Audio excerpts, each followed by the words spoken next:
మాధవి వినపడుతుందా? మాధవి మాధవి వినపడుతుందా? Sir hello. వినిపిస్తుంది sir. Okay Madhavi, very good afternoon. Good afternoon sir. Okay okay, class start చేస్తాం Madhavi, class start చేస్తాం. ఎవరు రాలేదు? సుస్మిత, కమలాకరు, వెంకటరమణ ఎవరు ఫోన్ ఎత్తలేదు మాధవి. అవునా వీళ్ళంతా సార్? ఉదయమే నేను అటెండెన్స్ పెట్టాను స్ట్రాంగ్ గా, ఇంటర్నల్ మార్కులు లేకుంటే సరిపోతుంది వాళ్ళకి, అంతే. ఏం sir? Online class, online class అంటే వాళ్ళకు లెక్కలే. ఆన్లైన్ క్లాస్ పెట్టాను కదా టైమింగ్, వాళ్ళు రాలే. ఆబ్సెంట్ వేస్తాంలే, ఇంటర్నల్ మార్కులు తగ్గిస్తే సరిపోతుంది, అంతే వాళ్ళకి. Okay sir. Okay okay okay, సరే. భారత రాజకీయ ప్రక్రియలో భాగంగా మనము రివిజన్ క్లాసులో ఇప్పటికే ఆధునికీకరణ, తర్వాత మార్క్సిజం యొక్క ప్రధాన లక్షణాలు, ఆ తర్వాత మనము ఈరోజు దళిత ఉద్యమాలు, దళిత్ మూమెంట్స్ గురించి కొన్ని విషయాలు ఈరోజు తెలుసుకోవాలి. ముందుగా ఒక పీడిఎఫ్ చూస్తాం, దాన్ని దళిత్ మూమెంట్స్, దళిత ఉద్యమము, దళిత మూమెంట్స్, దీని యొక్క అంశాల గురించి, దళిత సమస్యలు, నారాయణ ధర్మ పరిపాలన ఉద్యమము, దళిత సంఘర్షణ సమితి, తర్వాత ద్రవిడ కజగం ఉద్యమము, మహార దళిత ఉద్యమము, ఇవన్నీ గురించి మనం కొన్ని విషయాలు ఈరోజు తెలుసుకుంటాం. దళిత్ మూమెంట్స్ యొక్క పరిచయము, తర్వాత ఏ ఏ ఉద్యమాలు జరిగాయి, అవన్నీ బ్రీఫ్గా మనం ఈరోజు కొన్ని అంశాలు దాన్ని తెలుసుకుంటాం. ముఖ్యంగా భారతదేశంలో ఉన్న రాజకీయ సామాజిక హోదా యొక్క విషయాలలో కుల వ్యవస్థకు ప్రత్యేక స్థానం ఉందని మనకు తెలుసు.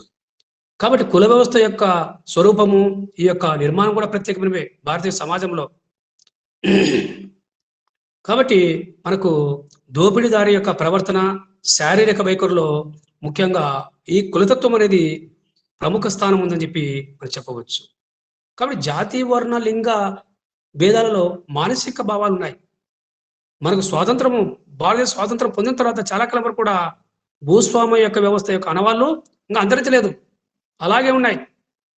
అధికారం కోసం, ఆధిపత్యం కోసం, సామాజిక హోదా కోసం అన్ని కుల సమీకరణ ద్వారానే నిర్ధారితమని చెప్పి మనం చెప్పవచ్చు. స్వాతంత్రం లభించి 73 సంవత్సరాలైనా ఇంకా కుల వ్యవస్థ, సామాజిక దోపిడీ దళిత వర్గాలపై ఈరోజు కొనసాగుతుందని చెప్పి స్పష్టంగా చెప్పవచ్చు. పేద బడుగు వర్గాలపై దాడులు జరుగుతున్నాయని చెప్పవచ్చు. భారత రాజ్యాంగము షెడ్యూల్ కులాలకు, షెడ్యూల్ తెగలకు ఎన్నో రాజ్యాంగంలో ప్రత్యేక నిబంధనలు పెట్టింది. ప్రత్యేక సౌకర్యములు ఆధునిక ప్రభుత్వాలు కల్పిస్తున్నాయి. ప్రత్యేక అమెండ్మెంట్స్ కూడా ఏర్పాటు చేసినాయి. కాబట్టి అయినా కానీ దళితులు కుల వ్యవస్థ దోపిడికి ప్రధాన బాధితులుగా ఉన్నారని చెప్పి చెప్పవచ్చు. భూస్వామ్య వ్యవస్థ అంతరించిన ఈ యొక్క దళితులు నేటికి పెద్ద రైతుల దగ్గర, గ్రామాలలో చూస్తే ఇంకా బానిస వ్యవస్థలో మగ్గుతున్నారని చెప్పి చెప్పవచ్చు. నిర్బంధ కార్మికులుగా ఈరోజు భారతీయ సమాజంలో, గ్రామీణ సమాజంలో చూస్తే వాళ్ళ పరిస్థితి చాలా దారుణంగా ఉందని చెప్పి చెప్పవచ్చు. ఇంకా సంపూర్ణ బానిసత్వంలోనే వాళ్ళు జీవిస్తున్నారని చెప్పి చెప్పవచ్చు. వారి నివాస ప్రాంతాలు చూస్తే ఊరికి చివరగా ఏర్పాటు చేస్తున్నారు. అది ఎందుకో తెలియదు కానీ మొత్తానికి కనీస వసతులు లేవు వాళ్ళకి. ఊరు చివరిలో వాళ్ళు నివాసాలు ఏర్పరచుకొని వాళ్ళు జీవిస్తున్నారు. రోజు వాళ్ళు కూలీలుగా జీవితం గడుపుతున్నారు. కాబట్టి భారతదేశంలో సమాజంలో అతని హోదాను వృత్తి చూస్తుంది. ఒక వ్యక్తి యొక్క కులము హోదా సూచిస్తుంది. రకరకాల వృత్తుల వారు ఉన్నారు భారతదేశంలో. కాబట్టి ఈ విధంగా సమాజంలో ఒక వ్యక్తి హోదా ఆ యొక్క గౌరవానికి ముఖ్యమైన సూచికగా కొనసాగుతూ ఉందని చెప్పవచ్చు. కాబట్టి ఒక ఒక నిరక్షరాస్యమైన బ్రాహ్మణికి ఇచ్చే గౌరవం కంటే ఒక విద్యార్థుడైన ఈ యొక్క దళిత వర్గానికి గౌరవం చాలా తక్కువ ఉందని చెప్పి భారతీయ సమాజంలో మనం చెప్పవచ్చు. కాబట్టి ఇలాంటి వైఖరి ఒక గ్రామీణ ప్రాంతానికే పరిమితం కాలేదు, పట్టణాలు కూడా పరిమితమైంది అని చెప్పి పట్టణాల్లో కూడా సైతము ఈ యొక్క దళితుల పట్ల చిన్నచూపు చూస్తానని చెప్పి చెప్పవచ్చు. కాబట్టి సామాజికంగా, రాజకీయంగా, ముఖ్యంగా ఆర్థిక నాగరికత తన ప్రాముఖ్యాన్ని కోల్పోయింది ఈ యొక్క కుల వ్యవస్థలో అని చెప్పవచ్చు. కాబట్టి మత వర్గ యొక్క ఈ యొక్క వ్యవస్థ కంటే ఈ యొక్క కుల విభజన చాలా లోతైందని చెప్పి చెప్పవచ్చు. ప్రమాదకరమైంది. దోపిడీ చాలా రూపాల్లో ఉంది. మానవ కుల ప్రస్తావన కూడా ఈ యొక్క కుల ప్రభావంలో కొట్టుకుపోయిందని చెప్పి చెప్పవచ్చు.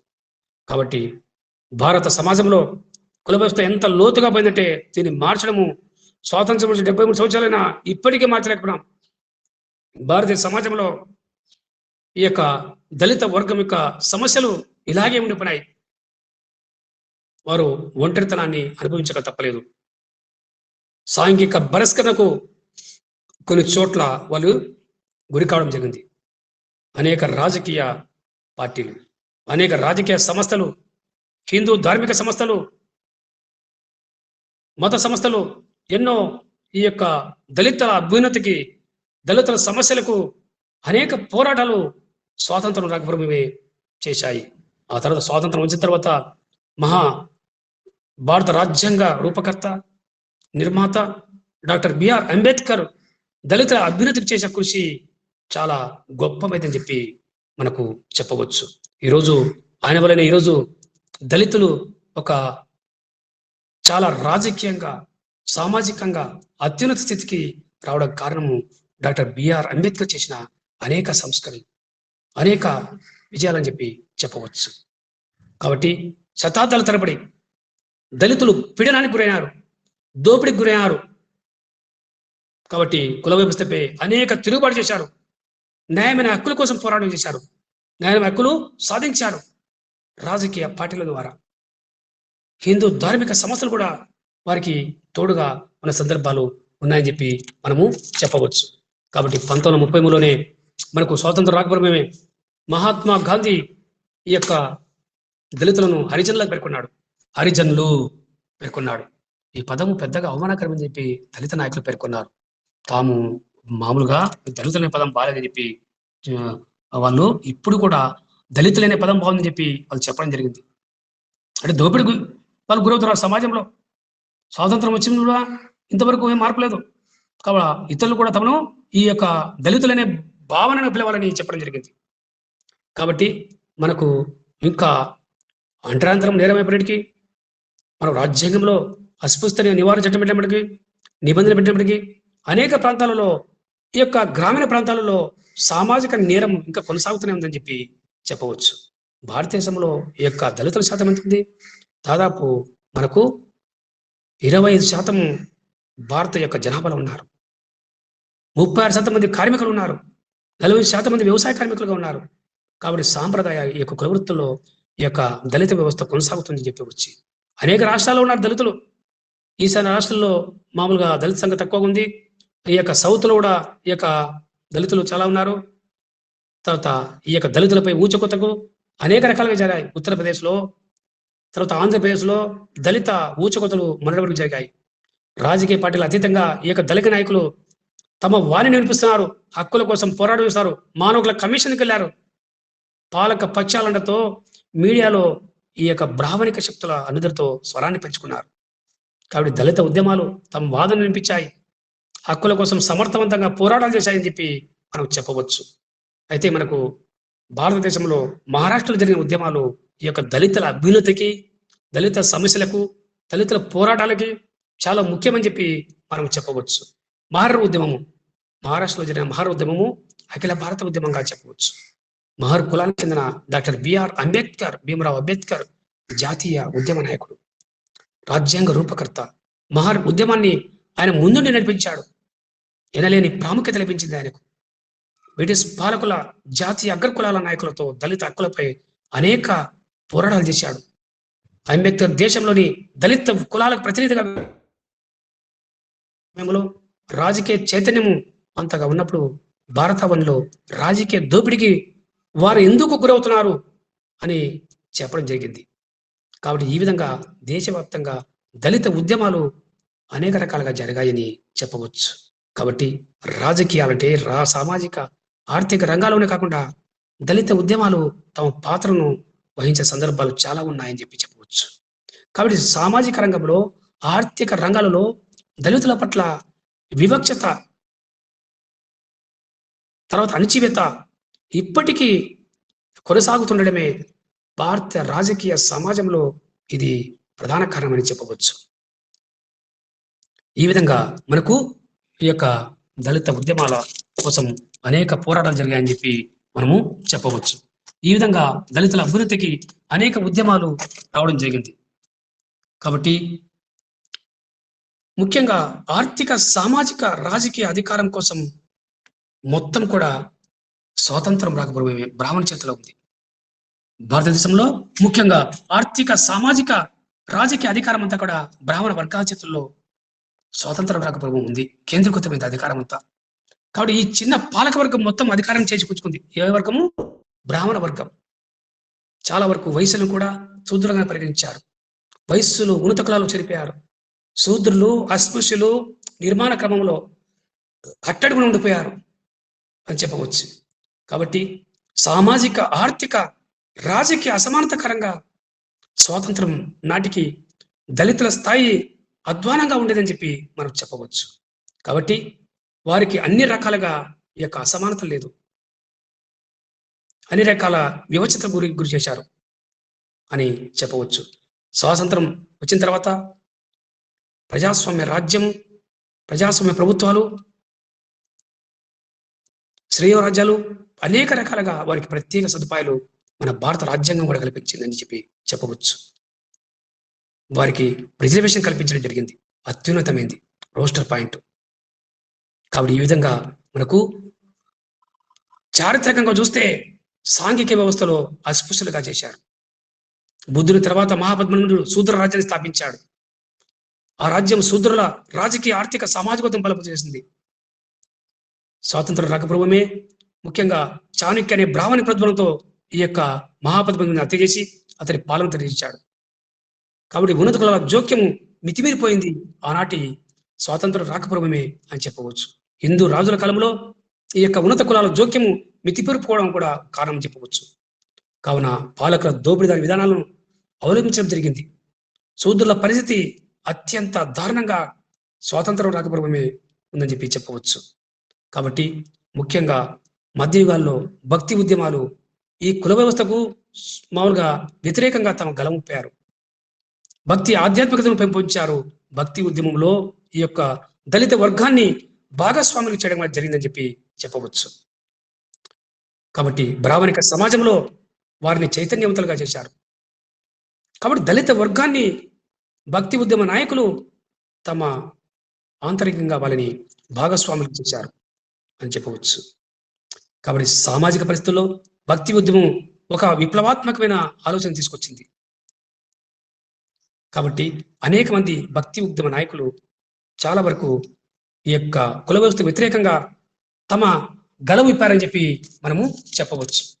కావున ఈ విధంగా మనకు దళిత ఉద్యమాలు అనేది, మనకు దళిత ఉద్యమాల లక్ష్యం ఏమిటంటే ముఖ్యంగా వారికి స్వేచ్ఛ కావాలి, సమానత్వం కావాలి, సమాజంలో సౌభ్రాతృత్వం, సోదరభావం కావాలి, సామాజిక న్యాయం సాధించడం ద్వారా సమాజంలో మార్పు తీసుకురావాలని చెప్పి వాళ్ళు అనేక రకాలుగా ఈ యొక్క దీనికోసం అనేక ఉద్యమాలు కూడా చేశారని చెప్పి చెప్పవచ్చు.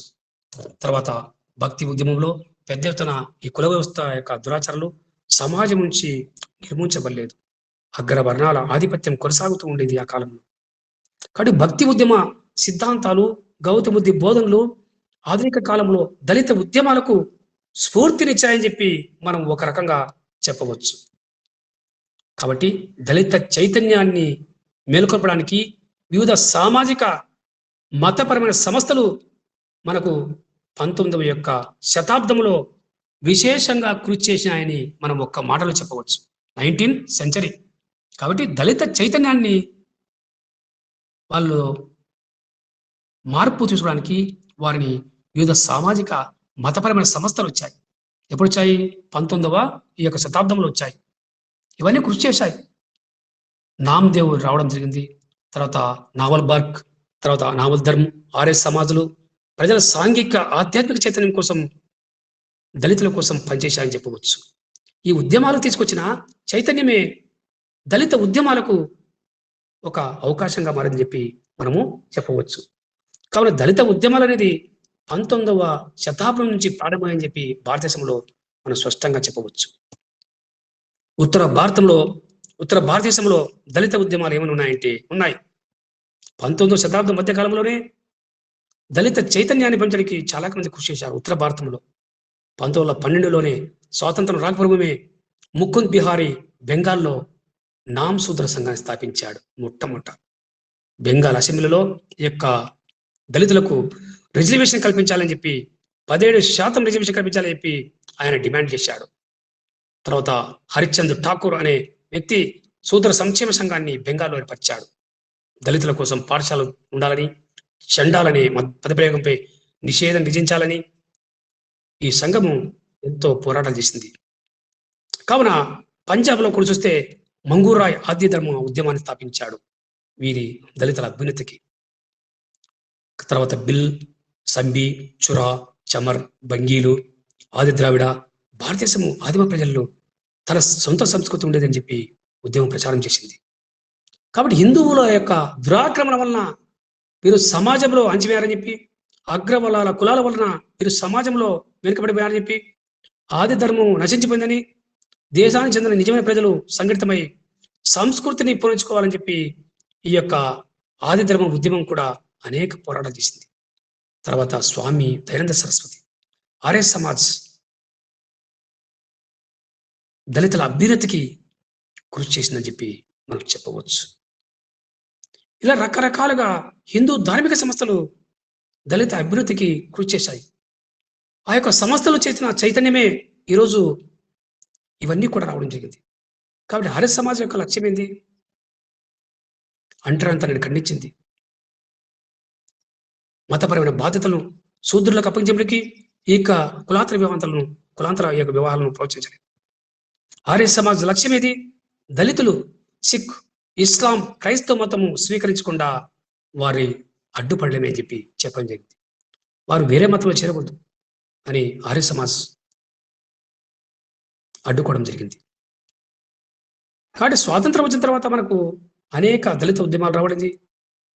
మొట్టమొదటిగా డాక్టర్ బిఆర్ అంబేద్కర్ ఆయన మరణానికి ముందే ఈ యొక్క దళితుల పరిస్థితుల గురించి అధ్యయనం చేశాడు.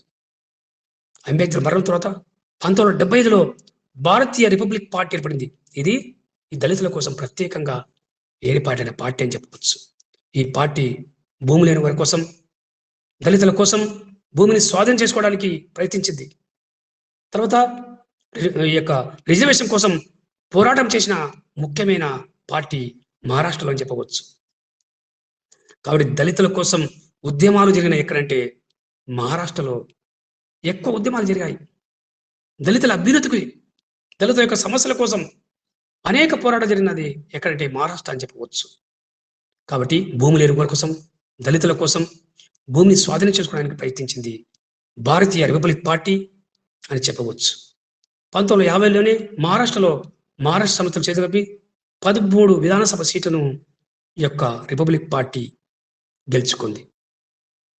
తర్వాత కొందరు నాయకులు రిపబ్లిక్ పార్టీని వదిలి వెళ్ళిపోయారు. తర్వాత పార్టీ బలహీనపడింది. 1962 ఈ యొక్క ఎన్నికల్లో ఈ యొక్క మామూలుగా 3 సీట్లను గెలుచుకోవడం జరిగింది. ఆ తర్వాత ఈ పార్టీ యొక్క మామూలుగా పాత్ర గణనీయంగా తగ్గిపోవడం జరిగిందని చెప్పి మనం చెప్పవచ్చు. ఈ విధంగా మహారాష్ట్రలో మనకు 1960లో ప్రత్యేక మహారాష్ట్ర ఏర్పడింది.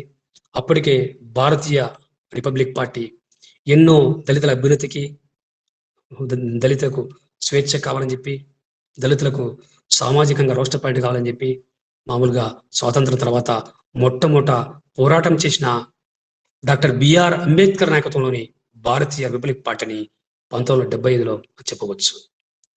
కాబట్టి ఈ యొక్క వైబి చవాన్ ప్రముఖ నాయకుడిగా ఉండి అనేక ఉద్యమాలు చేశారు. దళితుల నాయకులను కాంగ్రెస్ వైపు అతడు వైబి చవాన్ తిప్పుకోగలిగాడు. దాంతో రిపబ్లిక్ పార్టీ పతనం కావడం జరిగింది. కాబట్టి నేడు రిపబ్లిక్ పార్టీ అనేక చీలక వర్గాల మహారాష్ట్రలో ఉందని చెప్పి మనం చెప్పవచ్చు. తర్వాత 1971లో మనకు దళిత ఫాంతర్స్ పార్టీ వచ్చింది. దళిత ఫాంతర్స్ పార్టీ రాజు తాలే నామ్ దేవుల నేతృత్వంలో దళితుల అభ్యున్నతికి కృషి చేసింది. దళిత సాహిత్యానికి ఎనలేని తోడ్పాటును కూడా ఇది అంచని చెప్పవచ్చు. తర్వాత బాబురావు బాగుల్, సాకంబ్లే దళిత రాజకీయ నాయకులను కూడా తమ కవితలు, తర్వాత సాహిత్యము, ఆ తర్వాత అనేక రకరకాల జీవిత కథల ద్వారా దిశ నిర్దేశకం ఇవ్వడం జరిగింది. ఈ విధంగా దళిత ఫాంతర్స్ పార్టీ ద రాజ్ తాలే నామదేవుల ఛానల్తో నేతృత్వంలో ఆవిర్భావం చెందింది. వీళ్ళు ఎనలేని యొక్క ఉద్యమాలు చేశారు. కులతత్వానికి, బ్రాహ్మణవాదాన్ని వారు బహిరంగంగా సవాల్ చేశారు మహారాష్ట్రలో అని చెప్పవచ్చు. కాబట్టి దళిత ఫాంతర్స్ పార్టీ ఉద్యమము సరికొత్త సాంస్కృతిక వివాదాలకు దారితీసింది. దాని ఫలితంగా దళిత రాజకీయ చైతన్యము మరింత పెరగడం జరిగిందని చెప్పి మనం చెప్పవచ్చు. ఈ విధంగా దళితుల హక్కులను డిమాండ్ చేసే సాహిత్యం ఉద్యమానికి మరింత ఊతం ఇవ్వడం జరిగింది ఈ యొక్క దళిత ఫాంతర్స్ పార్టీ. కాబట్టి దళితులతో పాటు వెనుకబడిన సముదాయాలు కూడా ఈ ఫాంతర్స్ పార్టీ నాయకత్వం వహించిందని చెప్పి మనము స్పష్టంగా చెప్పవచ్చు. మానవాళి యొక్క విముక్తి కోసం జరుగుతున్న కార్మిక ఉద్యమాల్లో ఈ పార్టీ మామూలుగా కుల వర్గ దోపిడీకి వ్యతిరేకంగా పోరాడే వారందరినీ తన మిత్రులుగా భావించింది. అనేక ఇతర వెనుకబడిన వర్గాల వారిని తమ ఉద్యమంలో భాగస్వామ్యం చేసింది అని చెప్పవచ్చు. కాబట్టి ఆహార భద్రత కోసం, తాగునీరు కోసం, నివాస గృహం కోసం, ఉద్యోగాల కోసం, తర్వాత పేదవారికి ఇంటి కోసం, భూమి కోసము అనేక రకాలుగా ఈ యొక్క దళిత ఫాంతర్స్ పార్టీ పోరాటం చేసిందని చెప్పి మనం స్పష్టంగా చెప్పవచ్చు. విప్లవాలతో అంటరానితనము నిర్మూలించవచ్చని అభిప్రాయపడింది ఈ పార్టీ అని చెప్పవచ్చు. కాబట్టి పార్టీ విప్లవాత్మక ఆలోచనలతో నక్సలైట్లతో, వామపక్ష పార్టీలతో సమానంగా ఉండాలని చెప్పి వారితో కూడా కొన్ని రకాలుగా మాట్లాడడం జరిగింది. కాబట్టి విప్లవ పంతాను సమర్థించుకోవడానికి రకరకాలుగా వాళ్ళు పోరాటం చేశారు. ఈ విధంగా మామూలుగా ఈ దళిత ఫాంతర్స్ పార్టీ యొక్క విధానాల గురించి మనకు తెలుసుకుంటే ప్రభుత్వ దళిత వ్యతిరేక విధానాలను వ్యతిరేకిస్తుంది. ప్రభుత్వ దళిత వ్యతిరేక విధానాలను వ్యతిరేకించిన పార్టీ అయితే దళిత ఫాంతర్స్ పార్టీ. అవకాశవాదాన్ని దళిత ఫాంతర్స్ పార్టీ నాయకులు ప్రజల ముందు బహిర్గతం చేశారు. కులము, మతం స్థానంలో 1974లో వర్గ పోరాటాన్ని ఎంచుకుంది. ఎన్నుకో 1974లో ఈ పార్టీ ఫాంతర్స్ పార్టీ వర్గ పోరాటాన్ని ఎంచుకుంది. తర్వాత ఎన్నో హత్యలు జరిగాయి. హార్లీ అనే ఫాంతర్స్ పార్టీలో ముఖ్య నాయకుడు, అతని హత్యాకాండ జరిగితే ఫాంతర్స్ పార్టీ వైఖరిలో మార్పు రావడం జరిగింది. సాంస్కృతిక చైతన్యం పరంగా దళిత మేధావితనం కోసం ఆ పార్టీ ఒక కార్యక్రమాన్ని రూపొందించింది. ఆనాడు శివసేన ఉంటే శివసేనను కూడా వ్యతిరేకించింది. శివసేన ఆ పార్టీ నాయకత్వం తీవ్రంగా వ్యతిరేకించింది. అయితే ఆ పార్టీ ఇక హింసాత్మక చర్యలు పాల్పడలేదు అని చెప్పవచ్చు. దళిస్తాన్ కావాలని డిమాండ్ చేసింది. ఫాంతర్స్ పార్టీ ఏం చేసింది? దళిస్తాన్ కావాలని డిమాండ్ చేసింది. కాబట్టి కేవలం దళితులకు ప్రత్యేక గ్రామాలు కావాలని, ప్రత్యేక నివాస ప్రాంతాలు కావాలని మాత్రమే కోరింది అని చెప్పవచ్చు. ఎటువంటి హింసకు తావీయకుండా అనేక పోరాటాలు చేసిన పార్టీ ఫాంతర్స్ పార్టీ. దళితుల అభ్యున్నతికి కృషి చేసిందని చెప్పి మనం స్పష్టంగా చెప్పవచ్చు. కాబట్టి రాజ్యాంగానికి లోబడే ఈ యొక్క దళితులకు ఇతరులతో పాటు సమాన హక్కులు సాధించాలని చెప్పి దళిత ఫాంతర్స్ పార్టీ భావించిందని చెప్పి ఒక మాటలో చెప్పవచ్చు. అయితే ఈ పార్టీ క్రమంగా బలహీనపడింది. కొందరు నాయకులు, ఈ పార్టీలో ఉన్న నాయకులు వామపక్ష ఉద్యమంలో చేరడం, మరికొందరు కాంగ్రెస్ పార్టీలో చేరడంతో ఈ పార్టీ ఇప్పటికీ కొన్ని ప్రాంతాల్లో ఈ పార్టీ తమ ఉనికిని చాటుకుందని చెప్పి మహారాష్ట్రలో అని చెప్పవచ్చు. తర్వాత ఉత్తరప్రదేశ్లో మనకు దళిత అభ్యున్నతికి కృషి చేసిన, దళిత యొక్క ప్రయోజనాలకు, వెనుకబడిన వర్గాల కులాలకు నాయకత్వం వహించిన పార్టీ ఉత్తరప్రదేశ్లో బహుజన్ సమాజ్ పార్టీ అని చెప్పవచ్చు. కాన్సీరామ్ 1964 రిపబ్లిక్ పార్టీలో క్రియాశీలంగా వహించిన కాన్సీరామ్ దళిత ఉద్యమాన్ని ఏర్పాటు చేయాలని ఉత్తరప్రదేశ్లో నిర్ణయించుకున్నాడు. దళితకు గుర్తింపు ఇవ్వాలని చెప్పి ఆయన భావించారు. ఉద్యమంలో ఉన్న వెనుకబడిన కులాలంటిని చేర్చి విశాల వేదికను ఏర్పాటు చేయాలని ఆయన ఆకాంక్షించాడు అని చెప్పవచ్చు. ఈ విధంగా వెనుకబడిన మైనార్టీ, తర్వాత ఎస్సీ ఎస్టీ ఉద్యమాకను మొట్టమొదటగా ఆయన 1978లో ఏర్పాటు చేశారు. 1978లో ఏర్పాటు చేశాడు. తర్వాత 1981లో దళిత్ సోచిత్ సమాజ్ సంఘర్ష్ సమితిని స్థాపించాడు. తర్వాత ఉత్తరప్రదేశ్, బీహార్, హర్యానాలో దళితుల కోసం సమితి పోరాటాలు చేసిందని చెప్పవచ్చు. తర్వాత ఆలయ ప్రవేశాలు, తర్వాత దళిత సంస్కృతికి గుర్తింపు కోసం కృషి చేసిందని స్పష్టంగా చెప్పవచ్చు. కాబట్టి దళిత సమాజ్ సంఘర్షణ సమితిని 1981లో స్థాపించారు. అదేవిధంగా దళితులలో విద్యా వ్యాప్తి కోసం అనేక విద్యా సంస్థలు కూడా బహుజన్ సమాజ్ పార్టీ ఉత్తరప్రదేశ్లో ఏర్పాటు చేసింది చెప్పవచ్చు. అనేక పత్రికలు కూడా ఏర్పరచడం జరిగింది. బహిష్కృత్ భారత్ అనేది ఒక పత్రిక, తర్వాత మూక్ నాయక్ అనే పత్రిక స్థాపించింది. కాబట్టి దళితుల భావజాలాన్ని సమత సైనిక దళ ఉద్యమాన్ని కూడా ఏర్పాటు చేసింది. ఒక ప్రత్యేకంగా సైనిక దళాన్ని కూడా ఏర్పాటు చేసింది బహుజన్ సమాజ్ పార్టీ అని చెప్పి. తర్వాత ఇండియన్ లేబర్ పార్టీ కూడా ఏర్పడింది.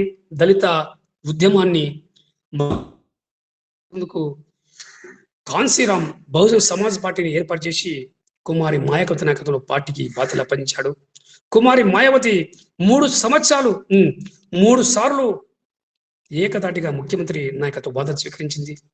దళితుల అభ్యున్నతికి, వెనుకబడిన కులాల వారికి అనేక రకాల ప్రత్యేక సదుపాయాలు కల్పించిన కుమారి మాయావతిని మనం స్పష్టంగా చెప్పవచ్చు. బిఎస్పి ద్వారా దళితులకు ప్రత్యేక రాజకీయ అధికారం రావడం జరిగింది. దళితులు అత్యున్నత పదవిలో రావడం జరిగింది. సామాజికంగా వారు రాజకీయంగా అత్యున్నత పదవుల్లో ఉన్న ఈ యొక్క బహుజన్ సమాజ్ పార్టీలో అన్ని వర్గాల వారికి సమానంగా ఇచ్చారు. వెనుకబడిన వర్గాల వారు, మైనార్టీ వర్గాల వారు, ఎస్సీ ఎస్టీలు అందరికి కూడా బలోపేతం చేసుకుని కాన్సీరామ్ ఈ పార్టీని ఏర్పరిచారు. రాజకీయ అధికారాన్ని అందరికీ అప్పచెప్పాడు. కాబట్టి ఈ బిఎస్పి ఉత్తరప్రదేశ్, మధ్యప్రదేశ్, పంజాబ్, హర్యానా, బీహార్లో కూడా ఒక రాజకీయ శక్తిగా ఉంది. ఉత్తరప్రదేశ్లో 3 సార్లు ప్రభుత్వాన్ని ఏర్పాటు చేసిందని చెప్పి ఈ పార్టీ అని చెప్పవచ్చు. కాబట్టి ఈ విధంగా బిఎస్పి మొదట దళితుల ఆర్థిక సమస్యలపై పోరాడింది. ఆ తర్వాత బహుజన్ సమాజ్ పార్టీ పేద వర్గాల వారికి, ఈ యొక్క దళిత వర్గాల వారికి ఇల్లు ఏర్పాటు చేయడం, ఉద్యోగాల్లో వాళ్ళకి రోస్టర్ ఉండటం, తర్వాత గ్రామ పంచాయతీల్లో వాళ్ళకి అధికారం ఇవ్వడం, 3 సార్లు ప్రభుత్వాన్ని ఏర్పాటు చేసి రాజకీయ అధికారము ఈ యొక్క చాలా మందికి దళిత ఉన్నత వర్గాల యొక్క అధికారం వారికి కట్టబడి జరిగింది. ఒకసారి మాయావతి బీజేపీతో సంకీర్ణ ప్రభుత్వ రాజకీయాల్లో భాగస్వామ్యం ఉండడం జరిగింది. ఒక ఎన్నికల్లో మరొకసారి జాతీయ కాంగ్రెస్ పార్టీకు పొత్తు పెట్టుకోవడం జరిగింది. మరోసారి ములాయం సింగ్ యాదవ్ నేతృత్వంలో సమాజ్వాదీ పార్టీతో ఎన్నికల పొందుకొచ్చుకుంది. ఇలా దళిత అభ్యున్నతికి చేసిన పార్టీ ఇలా రాజకీయాలతో పోవడం జరిగింది అని చెప్పవచ్చు. కాబట్టి ఉత్తరప్రదేశ్లో సొంతంగా బహుజన్ సమాజ్ పార్టీ చేపట్టిన అనేక కార్యక్రమాలు కూడా దళితుల అభ్యున్నతికి ఉపయోగపడ్డాయి. ఈ విధంగా దళిత ఉద్యమంలో మౌలిక మార్పు రావడం జరిగింది. తర్వాత ఈ యొక్క పక్కన ఉన్న తమిళనాడు రాష్ట్రంలో ద్రావిడ ఉద్యమము, అనేక ఉద్యమాలు కూడా జరిగింది. ఆంధ్రప్రదేశ్లో కూడా అనేక ఉద్యమాలు జరిగినది. ఈరోజు రాజకీయ అధికారం కోసం అగ్రవర్ణాల వారు పోరాటంలో దళితులు రాజకీయ అధికారం సంపాదించుకున్నా కానీ వాళ్ళు అగ్రవర్ణాల వారు చెప్పిన విధంగానే వాళ్ళు ఈ యొక్క అధికారం పాలన చేయవలసిన పరిస్థితి ఏర్పడింది. గ్రామ పంచాయతీ ఎన్నికల్లో ఒక ఎమ్మెల్యేనా, ఒక గ్రామాల్లో ప్రెసిడెంట్ అయినా వాళ్ళు అగ్రవర్ణాల వారు చెప్పిన విధంగానే వాళ్ళు తమ పాలన చేయడం జరుగుతుందని చెప్పవచ్చు. ఎందుకంటే వాళ్ళు తక్కువ కులాలుగానే పరిగణిస్తున్నారు. వారికి అధికారం దక్కకుండా స్వార్థం కోసం వారిని ఉపయోగించుకోవడం తప్ప వాళ్లకు నిజంగా అధికారం ఇంతవరకు లభించలేదని చెప్పవచ్చు. దళితుల అభివృద్ధికి ప్రభుత్వాలు అనేక రకాల సాయం చేస్తున్నాయి. డాక్టర్ బిఆర్ అంబేద్కర్ సాధించిన లక్ష్యాలు వేరు, పూలే ఆశించిన లక్ష్యాలు వేరు. విద్యా వసతులు కల్పించాడు డాక్టర్ బిఆర్ అంబేద్కర్. సమరశీల పోరాటాల ద్వారా దళితుల యొక్క విముక్తి కోసం పోరాటం చేశారు. మాయావతి లాంటి వారు దళిత ఉద్యమాన్ని పార్లమెంట్ రాజకీయాలకు ఆమె ఒక పణంగా పెట్టిందని చెప్పి చెప్పవచ్చు. కాబట్టి ఈ విధంగా మనకు దళిత ఉద్యమాలు చాలా జరిగాయని చెప్పి మనకు చెప్పడం జరిగింది. కాబట్టి దళిత సంఘాలు, దళిత సభలు, దళిత సాహిత్యము ఇవన్నీ కూడా కలిసి దళితులలో చైతన్యాన్ని నింపాయి. జాతీయ అంతర్జాతీయలో దళిత సంఘాలు తమ పలుకుడిని పెంచాయి. 1995లో అంతర్జాతీయ దళిత మహాసభలు జరిగాయి. అక్టోబర్లో మలేషియాలో అంతర్జాతీయ మహాసభ జరిగింది. దళిత అంతర్జాతీయ సంస్థ ఈ సభను నిర్వహించింది. లండన్లో దళిత మానవ హక్కులపై అంతర్జాతీయ సమావేశం కూడా జరిగిందని చెప్పి చెప్పవచ్చు. వాయిస్ ఆఫ్ దళిత్ ఇంటర్నేషనల్ అనే సంస్థ ఈ సమావేశాన్ని ఏర్పాటు చేసింది. 2003లో భారతదేశంలో మరో అంతర్జాతీయ సమావేశాన్ని ఏర్పాటు చేశారు. దళితుల అభ్యున్నతికి, అంతర్జాతీయ అభివృద్ధి యొక్క నిధులు అంచబెడకి 2003లో దళిత ప్రవాసీ భారతీయులు అంతర్జాతీయ సభను ఏర్పాటు చేశారు. ప్రపంచవ్యాప్తంగా ఉన్న దళితులు వాంకోవర్లో సమావేశమయ్యారు. కాబట్టి 2001లో కూడా డర్బన్లో జాతీయ అహంకారానికి వ్యతిరేకంగా అంతర్జాతీయ జరిగింది, సమావేశం జరిగింది. ఈ సమావేశం ద్వారా ఈ యొక్క దళిత సంస్థలు, దళిత నాయకులు అందరూ కలిసి తమ వాణిని వినిపించారు. తమ సమస్యలను ప్రపంచ దృష్టికి తీసుకోవడానికి కృషి చేశాయి అనేక సంస్థలు, అనేక మంది నాయకులు, దళిత సంఘాలు. కాబట్టి కుల వ్యవస్థ దోపిడీ ఇప్పటికీ భారతీయ సమాజంలో పేరికమని చెప్పి, స్వాతంత్రం వచ్చిన 73 సంవత్సరాలైనా ఇంతవరకు ఎలాంటి మార్పు జరగలేదని చెప్పి, వారికి రాజకీయ అధికారం ఇవ్వాలంటే రిజర్వేషన్ కల్పించినా, రాజ్యాంగం ఎన్నో ఆర్టికల్స్ నిబంధనలు కల్పించినా వారి మాత్రం అధికారంలో రావడానికి చాలా కష్టంగా ఉంది. అగ్రవర్ణాల ఆధిపత్యము, తర్వాత ఈ యొక్క విద్యా విధానంలో వెనుకబడుతనము, పేదవారు కావడము, ఇలా రకరకాలుగా వారికి ఉన్న సమస్యలతో ఈరోజు దళితుల అభ్యున్నతికి ఎన్ని భారత ప్రభుత్వం ఎంత ప్రయత్నం చేస్తున్నా ఆ యొక్క మార్పు రాలేదని చెప్పి మనం చెప్పవచ్చు. కానీ సమస్యలు మాత్రం విస్తరంగా ఎన్ని సమస్యలున్నా ఆ యొక్క సమస్యలు భారత ప్రభుత్వం కూడా అనేక సందర్భాల్లో వారికి ప్రత్యేక సదుపాయాలు కల్పించింది. కాబట్టి ఈ విధంగా జాతీయ దళిత సభలు, సమావేశాలు జరిగినాయి, అనేక జాతీయ సదస్సులు జరిగినాయి. 2001 డిసెంబర్లో సుమారు 150 దళిత సంఘాలు సమావేశాలు ఏర్పాటు చేశాయి. ఎంతో మంది మేధావులు మాట్లాడినారు, రాజకీయ వామపక్ష పార్టీలు పాల్గొన్నాయి. కాబట్టి ఈరోజు దళితులు రాజకీయ పార్టీలతో కలిసి తమ వాణి వినిపిస్తున్నారు, తమ హక్కుల కోసం పోరాటం చేస్తున్నారు అని చెప్పవచ్చు. ఈ విధంగా మనకు దళిత ఉద్యమము, దాని యొక్క పాత్ర, దళిత ఉద్యమాలు భారతదేశంలో ఏ విధంగా జరిగాయి, ఉత్తర భారతదేశంలో ఏ పోరాటాలు జరిగాయి, తర్వాత ఈ యొక్క దళిత ఉద్యమంలో సమస్యలు ఏమున్నాయి, భారతదేశంలో ఉన్న దళిత ఉద్యమాల పాత్ర ఏంటి, ఇవన్నీ కూడా మనం ఈరోజు బ్రీఫ్గా తెలుసుకోవడం జరిగింది. ఈవెన మనము దళిత ఉద్యమంపై ఒక వ్యాసం రాయమంటారు. ఇది ఒక 10 మార్క్స్ క్వశ్చన్. దళిత్ మూవ్మెంట్. కాబట్టి దళిత అంటే ఏమిటి, తర్వాత దళిత యొక్క సమస్యలు ఏంటివి, దళిత నారాయణ ధర్మ ఉద్యమం జరిగింది, దళిత సంఘర్షణ సమితి గురించి తెలుసుకున్నాం, ద్రావిడ కజగం ఉద్యమము, ఇది తమిళనాడులో జరిగిన గొప్ప ఉద్యమము, స్వామి నాయకర్ దీనికి నాయకుడని చెప్పడం జరిగింది. దళిత ఉద్యమం, ఇది మహారాష్ట్రలో దళితుల కోసం జరిగిన పెద్ద ఉద్యమము, మహార్ దళిత ఉద్యమము. డాక్టర్ బిఆర్ అంబేద్కర్ దీనికి నాయకత్వం వహించాడని చెప్పి మనము చెప్పవచ్చు. కాబట్టి ఈ విధంగా మనకు దళితుల అభ్యున్నతికి అనేక సంస్థలు రావడం జరిగింది. అనేక సంస్థలు, తర్వాత అంతర్జాతీయంగా భారత ప్రభుత్వం కూడా అనేక చర్యలు తీసుకుంటుంది. అయినా కానీ ఈ యొక్క దళితుల్లో మార్పు రావడానికి, ఎన్నో మార్పులు రావాలని చెప్పి చాలా ప్రయత్నాలు జరుగుతున్నాయి. రాజ్యాంగంలో కూడా అత్యున్నత పదవులు ఈ యొక్క దళితులకు ఇస్తున్నారు అని చెప్పడం జరిగింది. కాబట్టి ఈ విధంగా మనకు రాజకీయ రంగంలో కానీ, సామాజిక రంగంలో కానీ ఇంకా దళితులు వెనుకబడి ఉన్నారని చెప్పి చెప్పవచ్చు. వారి హక్కుల కోసం, సంక్షేమం కోసం ఆధునిక రాజ్యాలు, ఆధునిక ప్రభుత్వాలు ఎంతో సంక్షేమ పథకాలు కూడా రూపొందించాయి. వారి విద్య కోసం అనేక రకాలుగా ప్రత్యేక సంక్షేమ పాఠశాలలు ఏర్పాటు చేశారు అని చెప్పవచ్చు.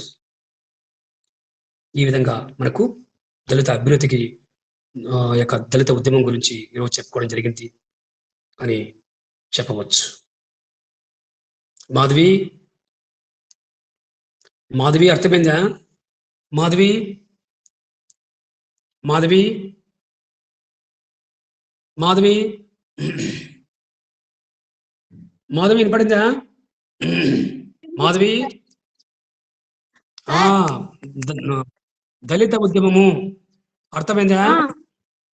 అర్థమైంది సార్. దళితము. ఓకే మా వీళ్ళంతా ఏం రాలేదు మా వీళ్ళంతా క్లాస్ కి రాలేదు. నాకు తెలియదు సార్. వీరు అసలు సుస్మితకు ఫోన్ చేసాం చెప్పాము, కమలకి చెప్పాము, విష్ణుకి చెప్పాము. వీళ్ళంతా అసలు క్లాస్ కు రావడం లేదు మా వీళ్ళు. ఎంత ఆన్లైన్ క్లాస్ నెక్స్ట్ మంత్ క్లాసులు ఉన్నాయి. నెక్స్ట్ మంత్ 18 నుండి ఎగ్జామ్స్ ఉన్నాయి. ఎగ్జామినేషన్ మీకు 4th semester exam next month 18. ఇప్పటికే సిలబస్ అయిపోయింది. సిలబస్ రివిజన్ చేస్తున్నాం అన్ని ఆల్రెడీ. మీకు ఎగ్జామినేషన్ క్వశ్చన్ పేపర్ మోడల్ పెట్టాను కదా, ఎగ్జామ్ క్వశ్చన్ పేపర్ మోడల్ పెట్టాను. అందుకని ఇవన్నీ మేము చేస్తున్నాము. అసలు ఎవరు కూడా క్లాస్ కు రావడం లేదు, ఆన్లైన్ క్లాస్ వినడం లేదు. ఎంత మేము రిక్వెస్ట్ చేసినా కానీ అసలు ఎవరు రావడం లేదు. ఏమట్లా వాళ్ళు ప్రాబ్లము? నేను చెప్తూనే ఉన్నాను, అయ్యా మీరు కాలేజ్ రాకున్నారు కాబట్టి ఆన్లైన్ క్లాస్ రండి, మీకు పర్సెంటేజ్ తక్కువ, అసలు అటెండెన్స్ లేదంటే కూడా ఎవరు వినడం లేదు. చాలా వరకు చెప్పామ్మా. ఇంతవరకు ముందు ఫోన్ చేసి చెప్పాను రిక్వెస్ట్గా, అయ్యా 3 గంటల క్లాస్ ఉందని చెప్పాను, అయినా కానీ రాలేదు. అంటే ఎంత నెగ్లెక్ట్ ఉంది వాళ్ళకి. కాబట్టి వాళ్ళకు ఇంటర్నల్ మార్కులు మనము తగ్గించేసాలి అంతే. ఆ పని చేస్తాంలే. చాలా ఫ్రీగా ఉంటాడు సార్. అవునమ్మా. ఎందుకో ఆ పిల్లడు రాలేదు. చాలా ఫ్రీగా ఉంటాడు. వాళ్ళ ఇంటి దగ్గరే కదా నేను ఉండేది. చాలా ఫ్రీగా ఉంటాడు. సార్ అబ్బాయికి నేను ఫోన్ చేస్తే స్విచ్ ఆఫ్ చేసినాడు. క్లాసు వినాలని చెప్తే నేను ఇప్పుడు స్విచ్ ఆఫ్ చేసినాడు. ఫోన్ చేస్తే 2:50కి ఫోన్ చేశాను నేను, క్లాసు రమ్మని చెప్పి అబ్బాయికి. Switch off చేసినాడమ్మా. మాధవి ఇప్పుడు సుస్మితకు మార్నింగ్ ఫోన్ చేశా క్లాసు రమ్మని, ఆ అమ్మాయి క్లాస్ రాలేదు. వీళ్ళంతా అసలు ఉండేది తక్కువ స్ట్రెంత్, 6 మంది ఉన్నారు. 6 మంది కనీసం అర్ధగంట క్లాస్ వినమంటే కూడా వాళ్ళు రాకుంటే ఎట్లా మనకు? సిలబస్ అయిపోయింది. మీరు కనీసము ఒక పరిజ్ఞానంతో కనీసం ఒక అర్ధగంట క్లాస్ వినీకి వాళ్ళు వినడంలే. సరే మాధవి, ఓకే నాన్న. Okay sir. ఓకే నాన్న. Okay thank you sir.